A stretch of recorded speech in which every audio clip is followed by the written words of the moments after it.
नमस्कार साथियों, मैं ज्योतिष आचार्य विनय शर्मा। आज के समय में जैसे कि सभी जानते हैं, ज्योतिष की तरफ रुझान सभी लोगों का बढ़ने लगा है। और ज्योतिष का मतलब मीनिंग पे अगर हम जाते हैं तो इसका मतलब है ज्योति प्लस ईश, यानी कि ईश्वर की ज्योति। और इसको ईश्वर की ज्योति इसलिए कहा गया है क्योंकि इससे हम भविष्य देखते हैं। तो भविष्य देखने पर अगर मैं बात कहूँ तो मुझे बिल्कुल ज्योतिष पे विश्वास नहीं था। मैं सोचती थी पता नहीं कैसे पंडित जी ये सब जो है कुंडली से इतना कुछ बता देते हैं। और सिर्फ इसी बात को जानने के लिए मैंने एस्ट्रोलॉजी सीखी। और आज मुझे लगता है जैसे सब कुछ जो ग्रहों के अकॉर्डिंग ही चलता है, और मतलब ज्योतिष से ही सारी दुनिया चलती है, मुझे ऐसा लगता है। तो अब मैं इसमें कुछ चीज़ें आपको बताती हूँ। जैसे जो सबसे पहले तो ज्योतिष सीखने के लिए क्या हमें बेसिक चीज़ें जो हमारी अगर पक्की हो जाती हैं, अच्छे से हम जान लेते हैं, तो आसान हो जाता है आगे चीज़ों को सीखना। तो सबसे पहले हमें ज्योतिष सीखने के लिए कुंडली बनाने की ज़रूरत पड़ती है। कुंडली में ग्राफ है, ज़्यादातर लोगों को आता ही है वो बनाना, बहुत आसान है, बाकी हम बता देंगे।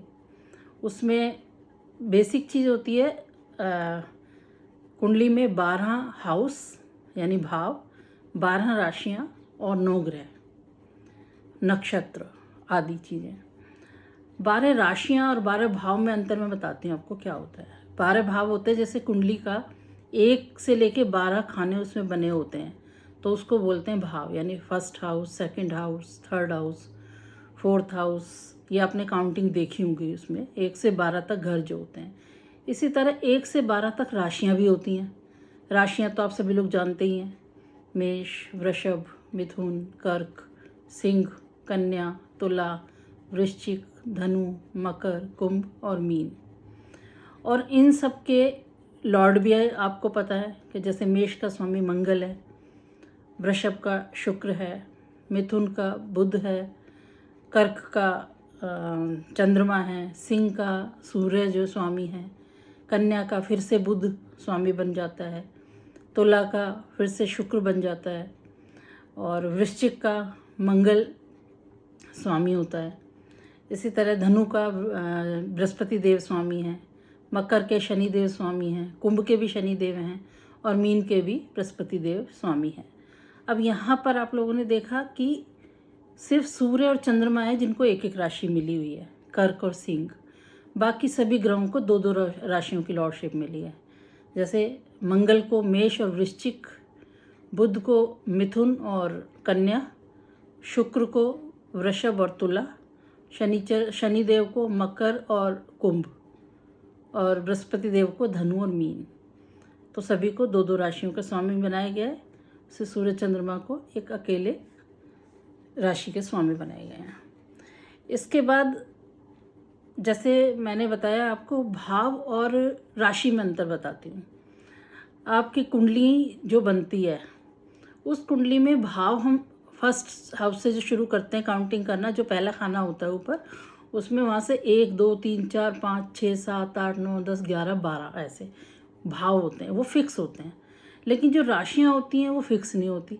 आपके पहले भाव में मेष राशि भी हो सकती है, सिंह भी हो सकती है, तुला भी हो सकती है, कुंभ भी हो सकती है, मीन भी, कोई भी राशि में हो सकती है।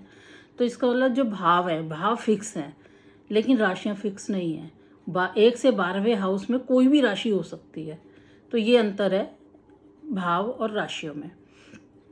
अब आगे जो हम बात करते हैं, उसके बाद आते हैं नक्षत्र। तो नक्षत्र 27 नक्षत्र हैं, ठीक है। 27 नक्षत्रों के नाम मैं आपको बता देती हूँ। जैसे अश्वनी, भरणी, कृत्तिका, रोहिणी, मृगशिरा, आद्रा, पुनर्वसु, पुष्य, आश्लेषा, ठीक है। उसके बाद मघा, पूर्व फाल्गुनी, उत्तरा फाल्गुनी, हस्त, चित्रा, स्वाति, विशाखा, अनुराधा और ज्येष्ठा। अगले 9 ये, इससे अगली 9 और हैं, मूल, पूर्वाषाढ़ा, उत्तराषाढ़ा, श्रवण, धनिष्ठा, शतभिषज, पूर्व भाद्रपद, उत्तर भाद्रपद, रेवती। ये हमारे हो गए पूरी 27 नक्षत्र। अब एक चीज़ और मैं आपको बताती हूँ, एक राशि जो होती है ना हमारी, उसको 30 डिग्री मिले हुए हैं, ठीक है, लेकिन नक्षत्र को, हमारे एक नक्षत्र को 13 डिग्री 20 मिनट का टाइम मिला हुआ है। तो अब बात ये होती है कि इसको डिवाइड कैसे किया जाए। जो हमारे शास्त्रों में दिया हुआ है, हमारे ऋषियों ने, एक राशि को टोटल 30 मिनट है, 30 डिग्री है सॉरी, और उसमें 3 नक्षत्र आते हैं। तो ये मैं आपको अगली वीडियो में बताऊंगी।